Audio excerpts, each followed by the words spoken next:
ஒரு கம்பெனியில பெர்ஃபார்மன்ஸ் இல்லைன்னா அதுக்கு தொழிலாளி ரெஸ்பான்சிபிள் இல்லை. What is profit? Profit is defined in economics as the risk you take is rewarded as a profit. அதுல ஒரு பகுதி தொழிலாளர். ஓகே, இப்போ ஒரு கார் டிசைன் பண்றோம், அது யார் வேலை? டாப் மேனேஜ்மெண்ட் வேலை. அது ஒர்க்கர் வேலையா? அசெம்பிள் பண்ணி கொடுக்கறது தான் ஒர்க்கர் வேலை. இந்த 5 போனஸுக்கும் பெர்ஃபார்மன்ஸுக்கும் சம்பந்தம் இல்லை. இதை பார்க்குற மற்றவங்க மனசுல வர்ற விஷயத்த அப்படியே நான் கேட்டுடுறேன்.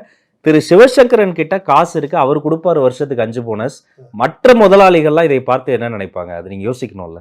அவங்க காசை தானப்பா அவங்களுக்கு கொடுக்குறோம். இப்போ ஒரு மளிகை கடைக்கு போதும், மளிகை கடையில் ஒரு 100 ரூபாய்க்கு வாங்குறோம். அதுக்கப்புறம் கொசுதா ஒரு 25 கிராம் கல்கண்டியோ வெள்ளத்தையோ முந்திரி பருப்பையோ திராட்சையோ மறிச்சு கொடுக்குறாங்க. அது யார் பண்ணும்? அல்லது உங்களுக்கு புரியுதா மாதிரி சொல்ற ராஜ்மோகன், உங்களுக்கு குழந்தைங்க இருக்கா? இருக்கு. எத்தனை குழந்தை? 2 குழந்தைங்க. ஆம்பளையா பொம்பளையா? 2 ஆம்பளை பசங்க. இந்த ஆம்பளை பையனை அமெரிக்காவுக்கு MBA படிக்கிறதுக்கு அனுப்புறீங்க. ஓகே. அப்புறம் சம்பளம் ஃபீஸ் கட்டுறீங்க. அவன் அப்படியே நியூயார்க் ஏர்போர்ட்டுக்கு வந்த உடனே அங்கே போய் உங்களுக்கு ஒரு ஸ்வெட்டர் வாங்கிக்கிறான் $10. அதை வீட்டில் கொண்டு வந்து கொடுக்குறான் உங்களுக்கு. உங்களுக்கு ஒரே சந்தோஷம். அது யார் பண்ணும்?